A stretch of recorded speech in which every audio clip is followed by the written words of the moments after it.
Bismillahirrahmanirrahim. Assalamualaikum warahmatullahi wabarakatuh. So welcome back to class BSR 317, kelas untuk Facilities Management and Space Management, Asset Management.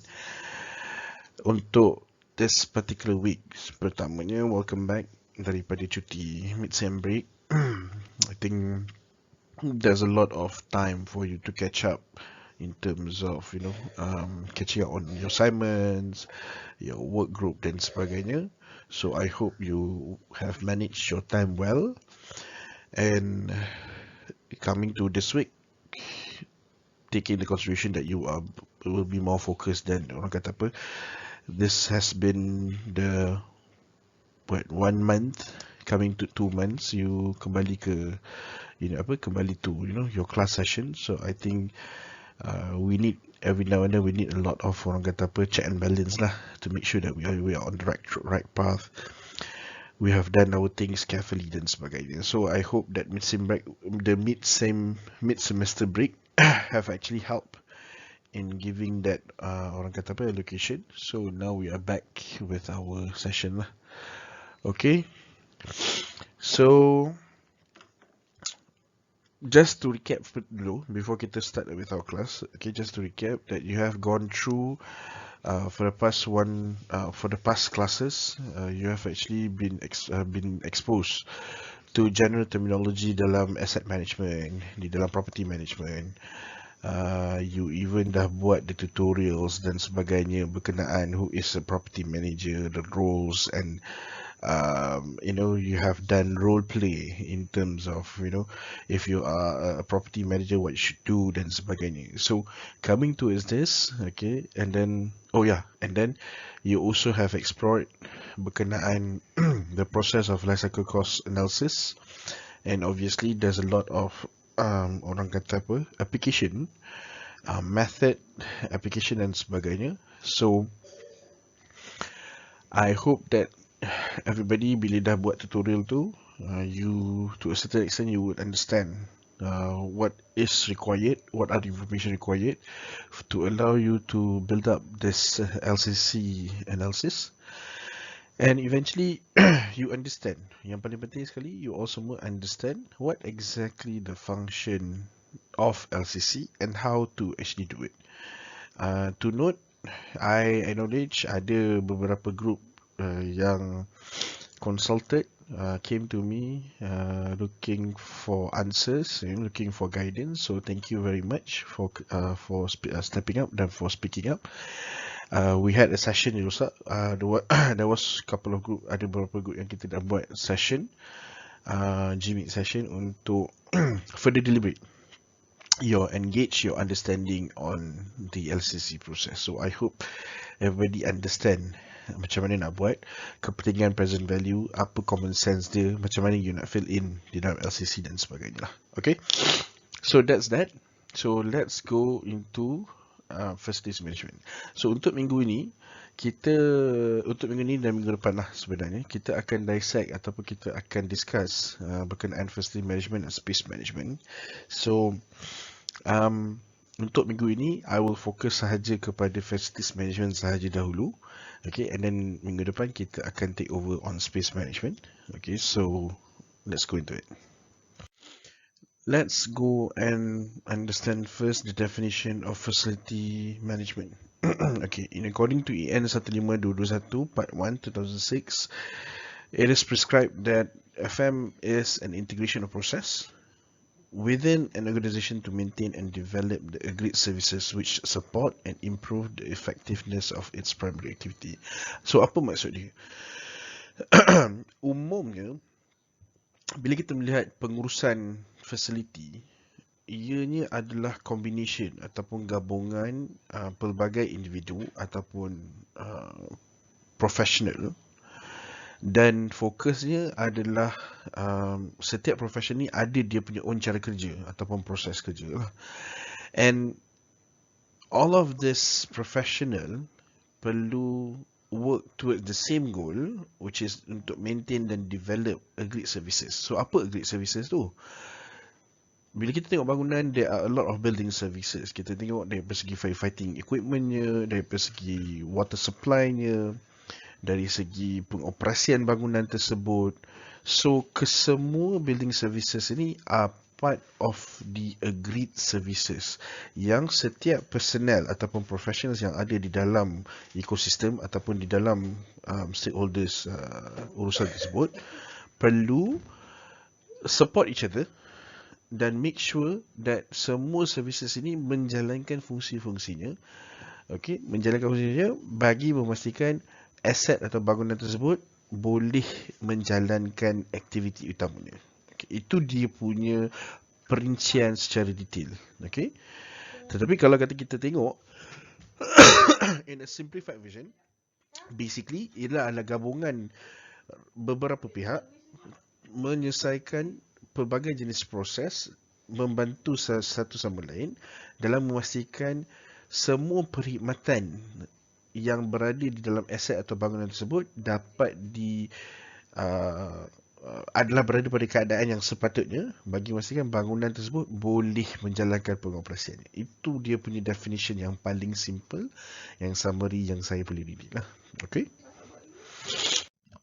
Bila kita tengok other authors ataupun other professionals, okay, researchers, kita boleh tengok contoh ada juga yang menyatakan facility management ni dia tak ada standard of understanding apa sebenarnya or a good definition of FM, because when it combine a lot of processes, when it combine a lot of professional, so it becomes, it may be a project management, okay, it may be it can be under because project management juga menggunakan benda yang sama, FM juga menggunakan definition ataupun konteks yang sama. So there are argument that there are no standardized or agreed definition on FM, but at the end of the day kita boleh conclude bahawa researcher to a certain extent agreed bahawa facility management is something related to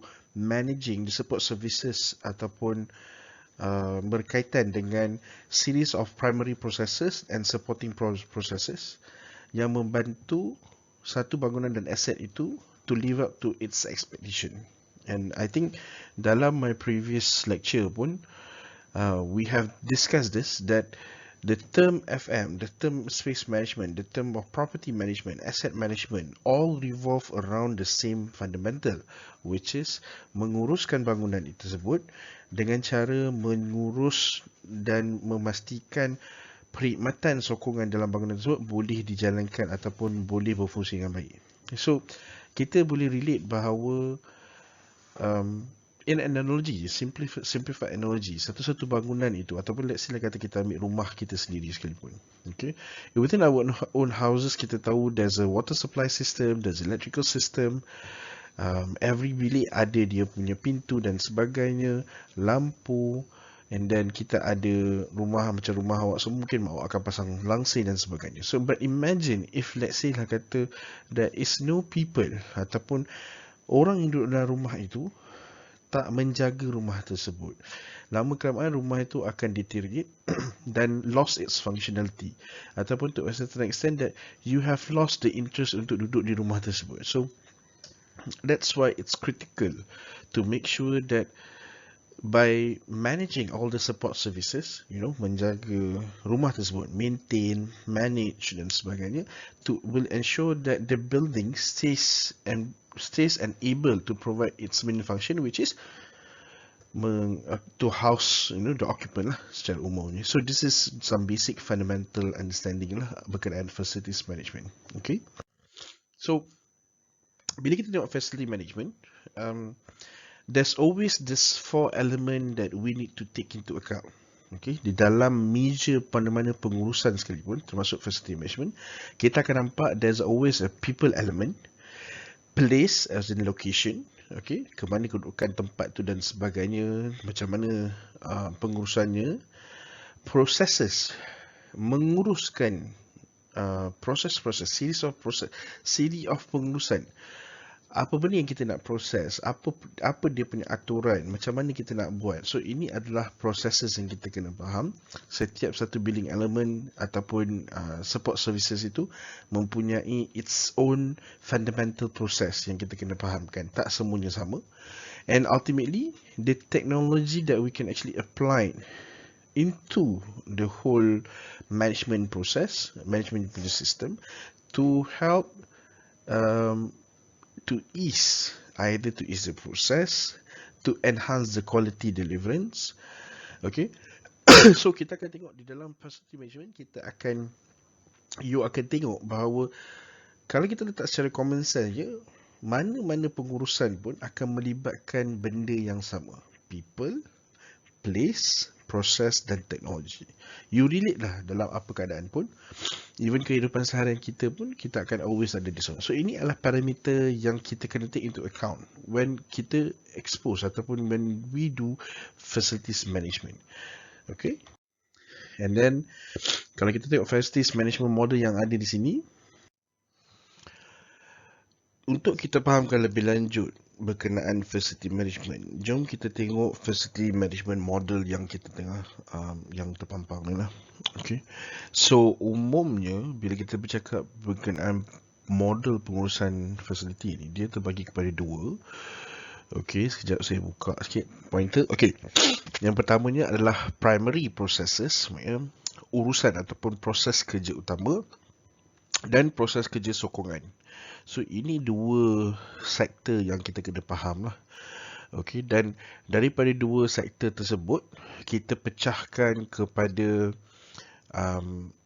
ada pula organisation, maksudnya dia melibatkan organisasi dalaman tersebut. Okay, dan ada juga melibatkan service provider, orang daripada luar. Maksudnya internal factor kita boleh tengok, maknanya kita perkuatkan dalaman kita, dan apa yang kita boleh dapatkan sokongan daripada key provider daripada luar ataupun pembekal daripada luar. Okay.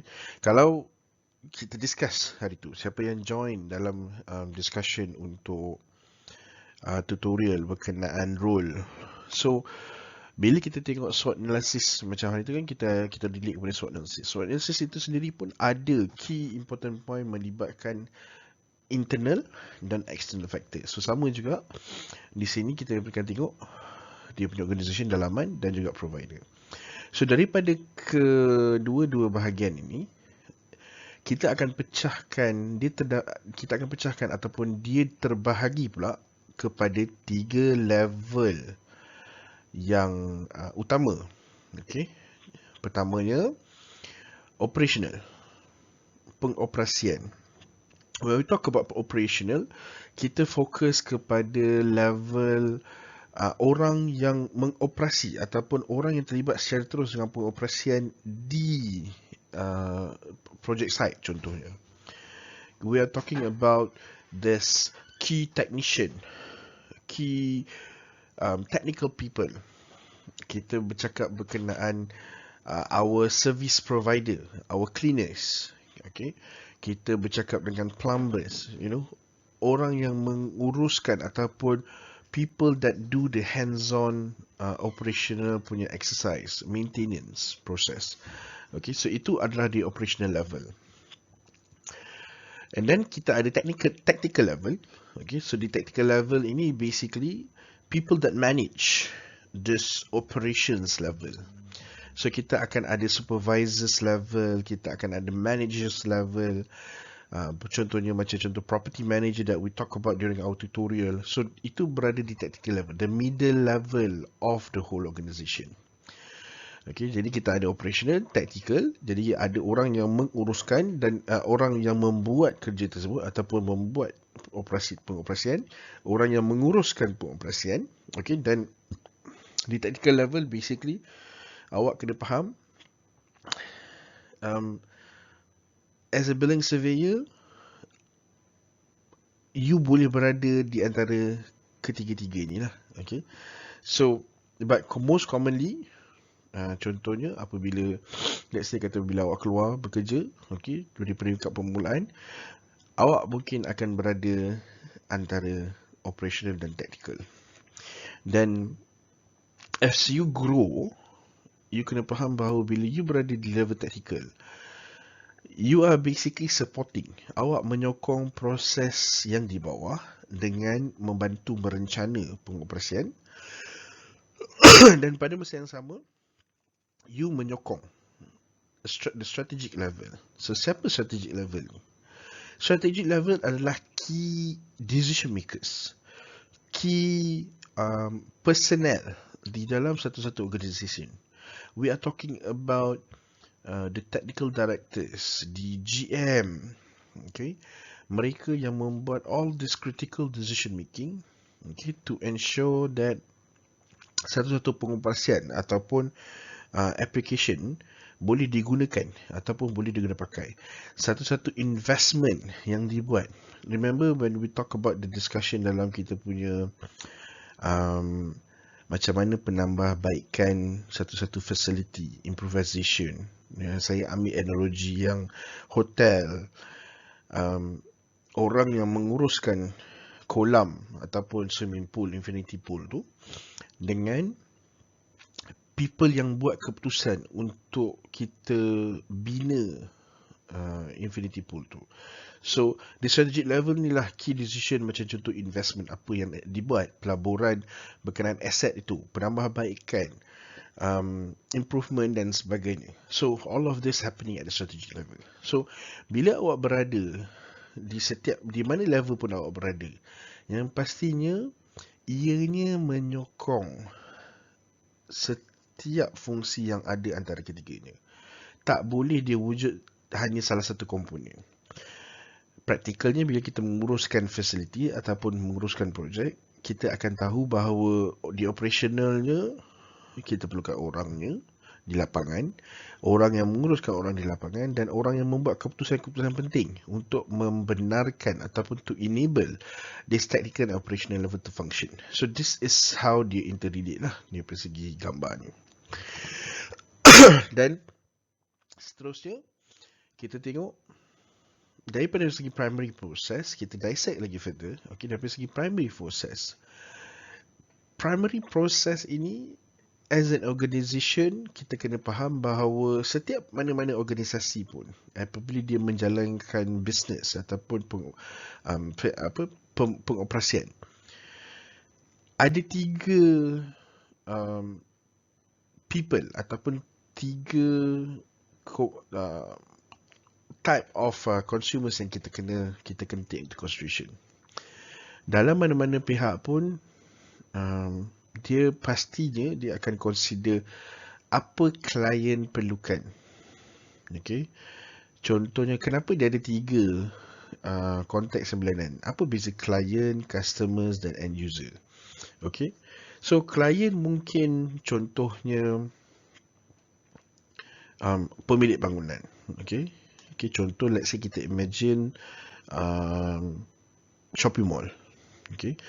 Pemilik bangunan itu adalah klien. Okay. Mereka yang request for your services. Okay. Ataupun mungkin klien ini adalah contohnya, let's say lah kata FM team ini adalah orang di dalam satu organisasi sama. So kita bercakap klien ini mungkin your CEO.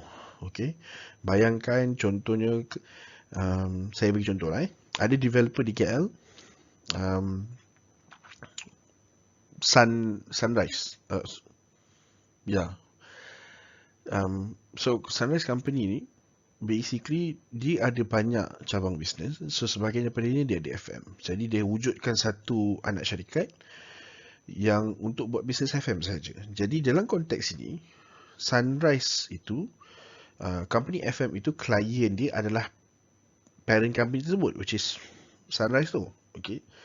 Dan dia sebagai pengoperasian. Okay. So ini konteks yang ada lah. Ada beberapa contoh. Customer. Siapa customer ni? Customer ni mungkin pemilik bangunan ataupun penyewa bangunan. Okay. Ataupun individual yang memerlukan FM, pengurusan FM tersebut. Okay, so itu beza dia. Dan kemudiannya ada end user, orang yang menggunakan bangunan tersebut. Okay, contoh dalam shopping mall, owner bangunan adalah pihak A. Customer dia mungkin orang yang menyewa di dalam kedai-kedai tersebut. End user dia orang yang datang ke shopping mall tersebut. So itu 3 konteks yang berlainan yang saya tekankan lah kat sini. So di dalam FM yang pastinya dalam primary process tu dia kena consider ketiga-tiga parti ni. Okay, dan of course bila ketiga-tiga parti ni, there are, all of this have sets of demand ataupun keperluan. Orang ni mungkin perlukan benda lain, orang ini mungkin demand something else, orang ini mungkin demand something else. Contohnya, orang ini demand that bangunan dia terjaga. Orang ini demand that the services semua fully functional.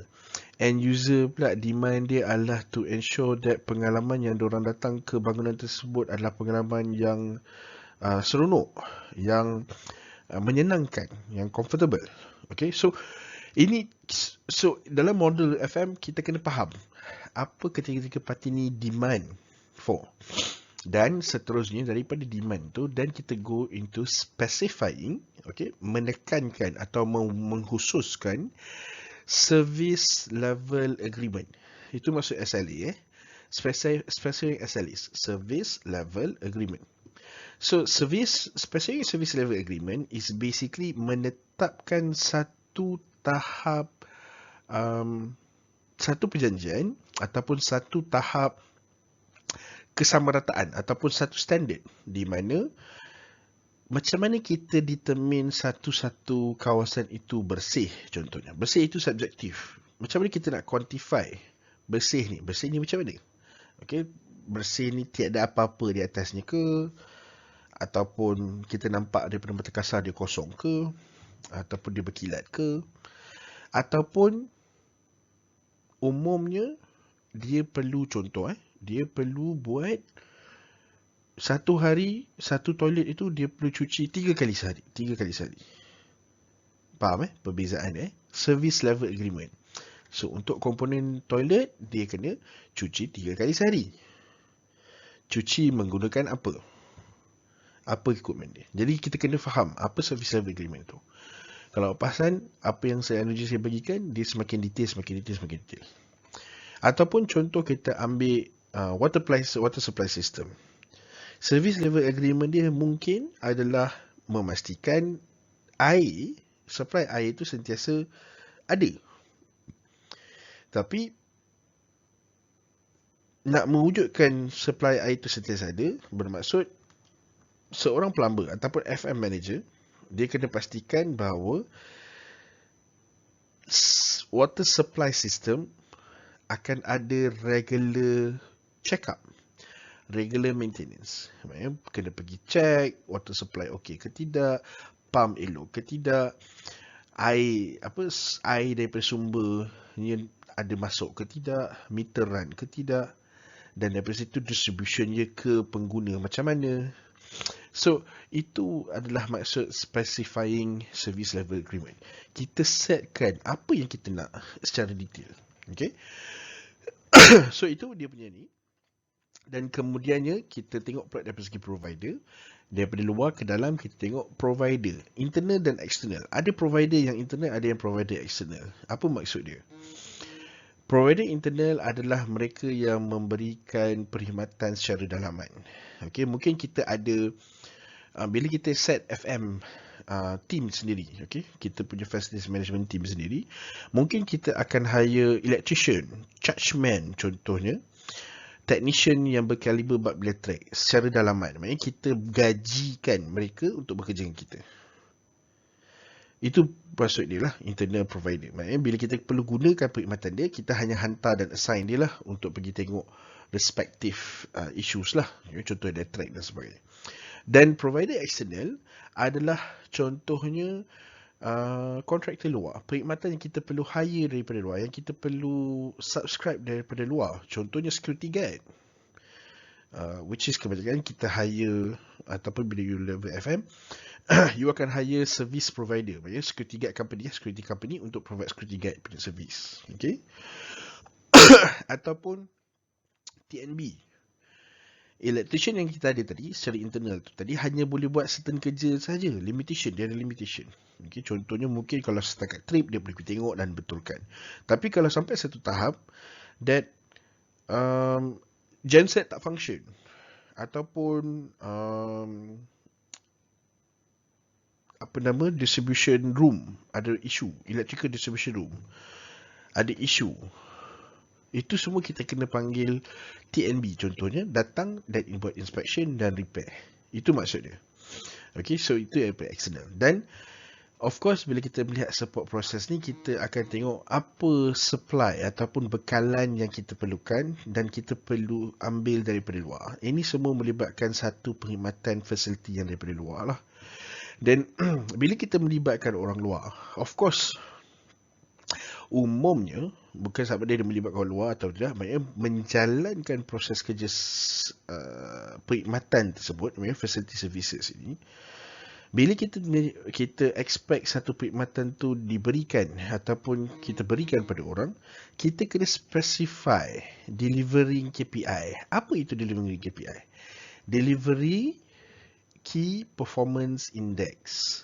Maksudnya, okay, bila kita ambil servis dari luar, kita expect bahawa kita sebagai klien, kita expect perkhidmatan itu sepatutnya pantas, efisien, selesai. Contohnya kalau kata electric trip, kita punya KPI lah kita mesti selesaikan dalam tempoh 1 hari. Maknanya apa sahaja elektrik yang trip, kita perlu selesaikan dalam tempoh 1 hari. Atau kena selesaikan dalam tempoh 2 jam maksimum contohnya. Dan kalau lebih daripada 2 jam, maksudnya you tidak mencapai KPI. Itu salah satu daripada ni lah. Ataupun delivery KPI macam contoh merujuk kepada security services. Okay. So security services kita expect apa? Kita expect that dia KPI dia adalah memastikan isu ataupun komplain yang timbul melibatkan security diselesaikan dalam tempoh masa 1 jam contohnya. Ataupun delivering KPI dia perlu pastikan bahawa setiap hari semua gas yang datang ataupun aktiviti keluar masuk daripada kawasan bangunan tersebut direkodkan dengan betul. Okay. KPI dia macam contoh, dia perlu pastikan pengunjung mall itu sebelum nak masuk, dia perlu pastikan bahawa semua pengunjung dah dicek suhu, dah pakai sanitizer, dah tengok My Sejahtera, vaksin dah 2 kali belum dan sebagainya. So ini contoh-contoh KPI yang kita boleh relate. Maknanya dia kena pastikan kalau dia tak buat benda tu, maknanya dia tak achieve Key Performance Index dan kita boleh penalize dia. Itu contohnya. Dan kesemua model ini dalam mana-mana bentuk pun akan mewujudkan satu facility management model dan yang akhirnya ditranslate menjadi satu facility management agreement. Maknanya dibukukan, diletakkan dalam perjanjian lengkap. Okay, ini maksud dia facilities management model. Okay, kalau kata you tak faham lagi, okay, nanti kita boleh discuss further in tutorial ataupun you boleh tanyalah saya secara direct. Alright. Okay, table ini kita boleh tengok, kita boleh derive down what are the scope of a facility management may be involved. Kalau kita tengok kat sini, there are a lot of sector. Jadi dia tak merujuk pada satu bangunan sahaja tau dalam FM ni. Dia mungkin obviously satu bangunan, but maksud saya adalah dia melibatkan pelbagai sektor lain yang kita boleh interrelate. FM ni dia boleh wujud involvement, boleh start daripada mula lagi, which is daripada mula construction lagi, di mana inputs as an facilities management company ataupun facility maintenance manager contohnya akan boleh membantu dari segi menambah baik ataupun to improve building design dan juga pengurusan construction itu sendiri. Dan kalau kita tengok kat sini ada dimension berkenaan macam mana urusan disposal of sites and building, negotiation berkenaan management of leases. So ini part of the scope of a facility management boleh terlibat sama ataupun penglibatannya secara bersama lah. Advice on property investment pun facility management akan play a role.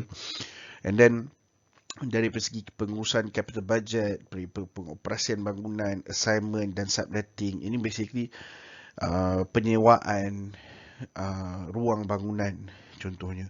So dan of course ultimately promotion dan market support lah, maksudnya to create marketing untuk space yang boleh disewakan. Okay, ini mostly kalau kita tengok dalam shopping mall tu kita boleh tengok kawasan yang boleh disewakan, bukan space yang boleh disewakan tu bukan sahaja daripada dalam kedai ataupun dalam lot-lot kedai yang diwujudkan, tapi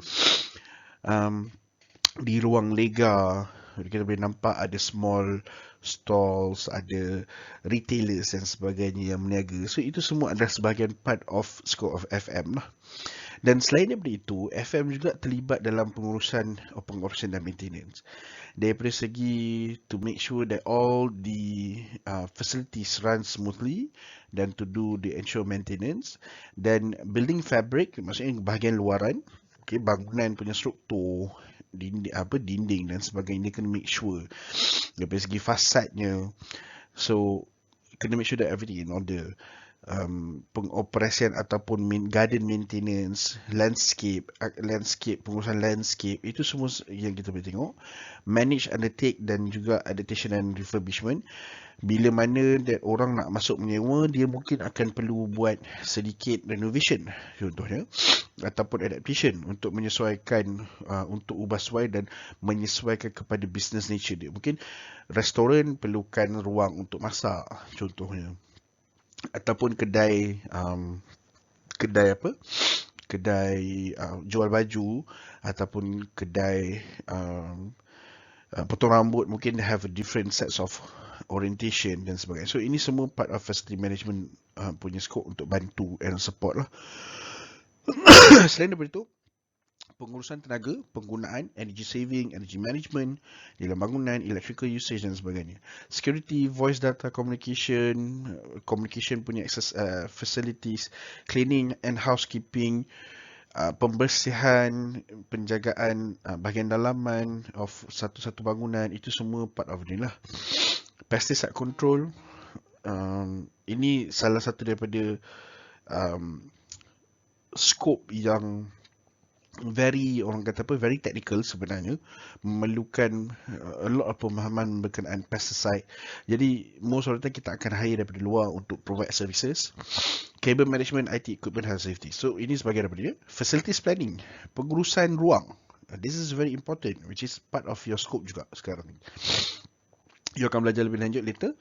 So untuk menguruskan pengurusan ruang, kenapa it's so important pengurusan ruang, kita akan discuss kemudian. Okay, so kita nak set standards ataupun orang kata apa, perancangan di peringkat organisasi, guideline yang betul untuk make sure that other people can follow dan mudah untuk building occupant ataupun client ataupun end user to really understand macam mana standard yang ada lah di dalam satu bangunan tersebut untuk memudahkan mereka.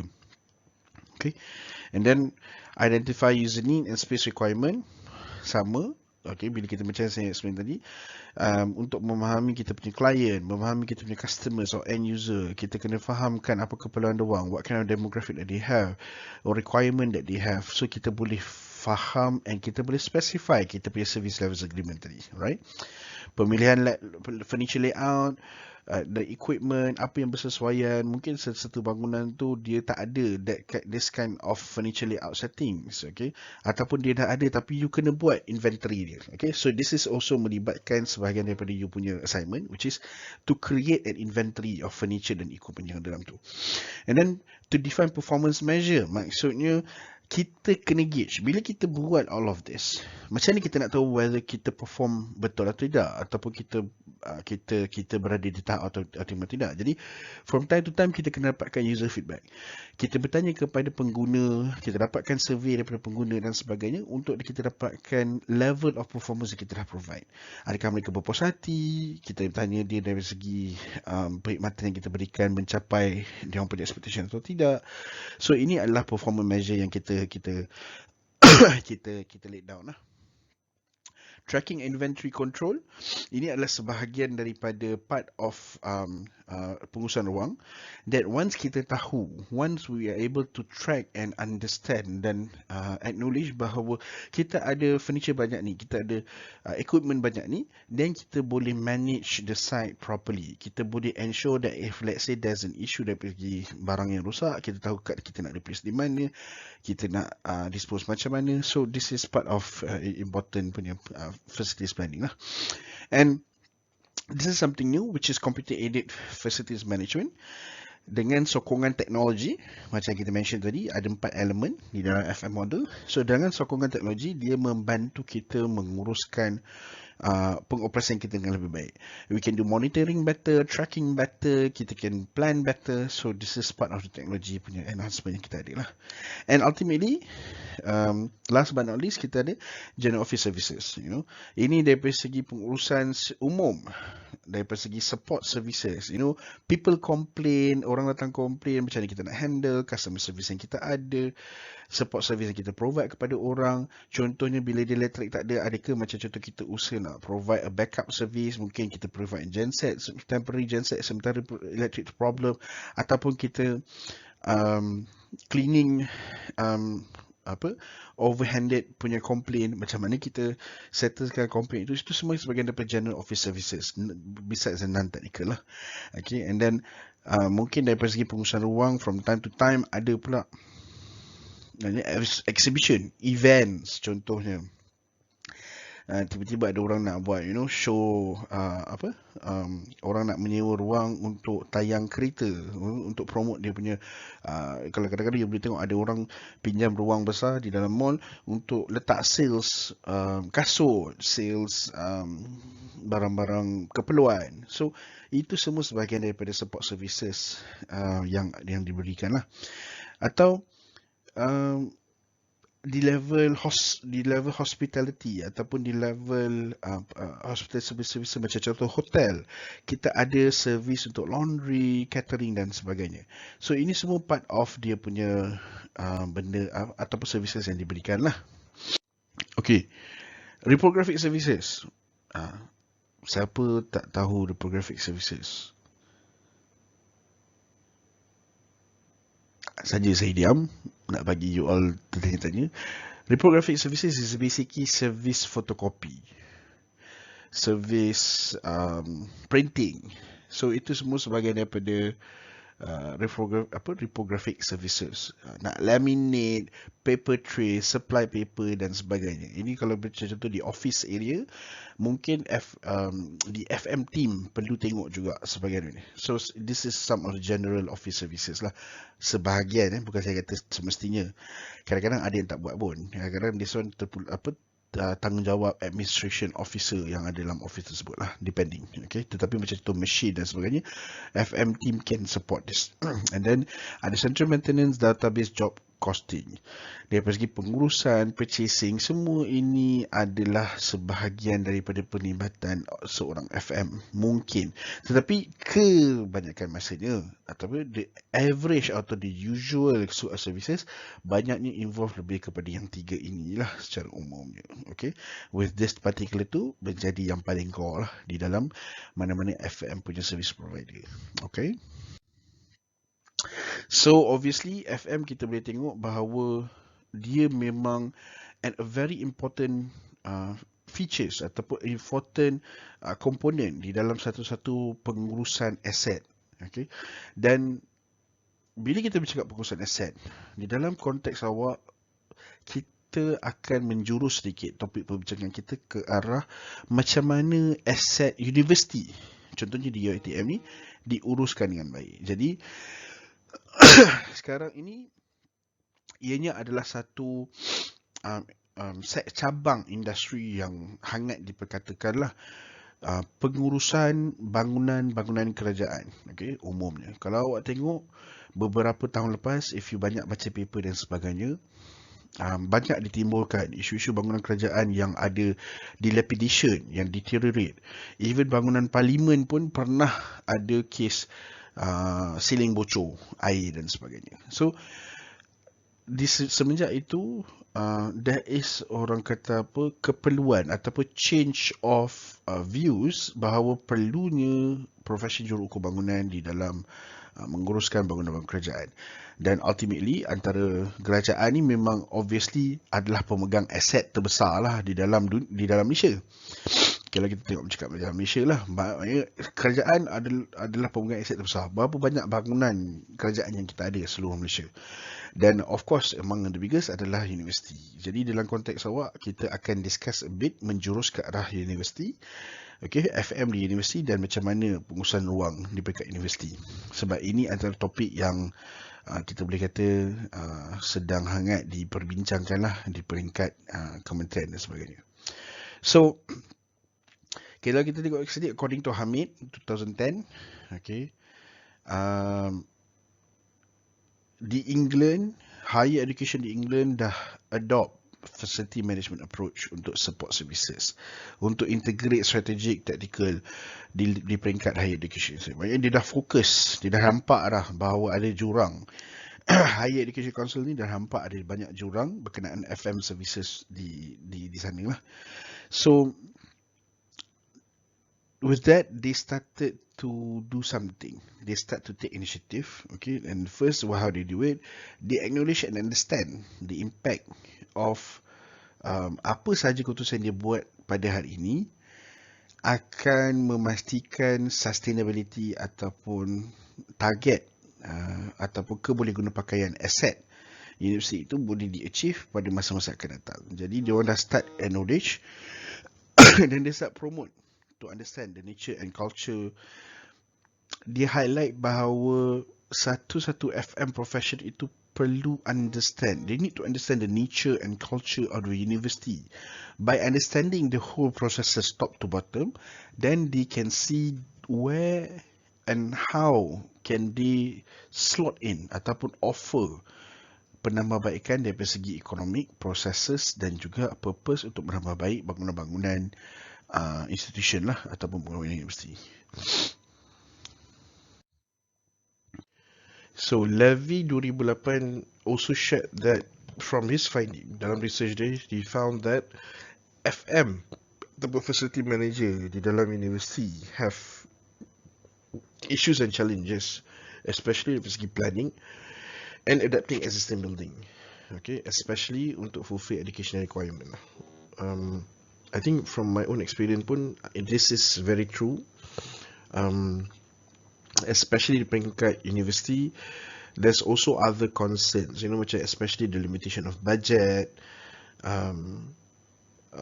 Every year, kadang-kadang you don't have the you have so much in plan, but at the end of the day, the operational budget tak mencukupi untuk support all of this proposal, ideas dan sebagainya. So sometimes hands are tight and you are limited to certain things and you have to prioritize your operational punya day-to-day basis lah.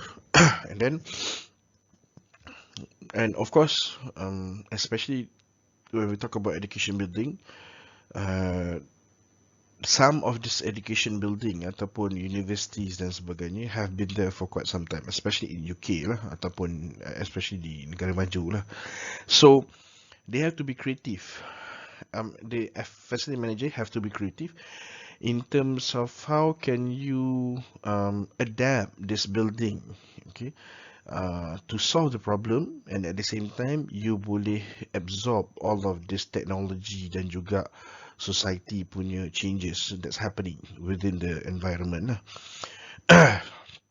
Actually, this quite relatable kepada macam contoh pengurusan bangunan-bangunan heritage kalau awak tengok di luar sana lah. Macam contoh bangunan Sultan Abu Samad, nak manage bukan senang. There's a lot of sensitivity yang kita kena maintain. Changes bukan suka-suka kita boleh buat. So this also applies to some of the university buildings di Malaysia juga, not just di Europe tapi di Malaysia juga lah. And then so in conclusion, FM ini adalah satu role yang very vital sebenarnya kepada satu-satu aset in order to ensure that this building can last and serve its purpose. Okay, so kalau awak tengok, if you selama ni you question, okay, you have been, you mungkin tak orang kata apa, ada tanda tanya lah, that ke mana career path as a building surveyor ni boleh bawa. Yes, mungkin you tak nampak, dia tak seglamour ada profession contohnya. Okay. Tapi pada masa yang sama, you cannot deny bahawa there is an opportunity that is growing here in Malaysia. So, masa tu sentiasa berjalan, bangunan-bangunan IAD, be it bangunan baru ke, bangunan lama ke, even contoh bangunan macam contoh Menara 118, PNB 118, the highest, the highest and the second highest in the world. Itu juga eventually memerlukan this FM services. Sebenarnya dia tak boleh berdiri megah di situ dan nampak cantik kalau tak ada FM yang menjaganya. So this is how vital it is lah di dalam kita punya industri punya keperluan. Okay, so untuk minggu ini itu sahaja. I'm going to touch. So this is all we're going to touch a bit on facility management. So untuk space management ni saya akan sambung pula minggu depan. Okay, dan kita akan dissect dan kita akan discuss further lah. Okay, macam mana interrelation between space management dan FM, apa keperluan space management itu sendiri, kenapa it's important for you to understand. Okay, so I hope that this lecture will give you some idea what is FM is all about, and I wish you all the best lah to understand it further. Okay, so beberapa pesanan assignment. So again, saya just put a reminder. I'm open for everybody's group, any group untuk do a discussion on what's going on. Okay, jangan tiba-tiba nanti dah nak hantar baru nak raise issue dan sebagainya. So please start early, so you boleh anticipate any problem earlier. You want to discuss, you boleh discuss earlier. Nak tanya pendapat dan sebagainya, you boleh sort it now. Jangan nanti you lambat-lambat. Nanti bila semua assignment nak hantar, baru nak buat. So please, buat sikit. Start early so you can actually finish it earlier. Alright? So beyond that, thank you very much for your attention and for your time. Assalamualaikum.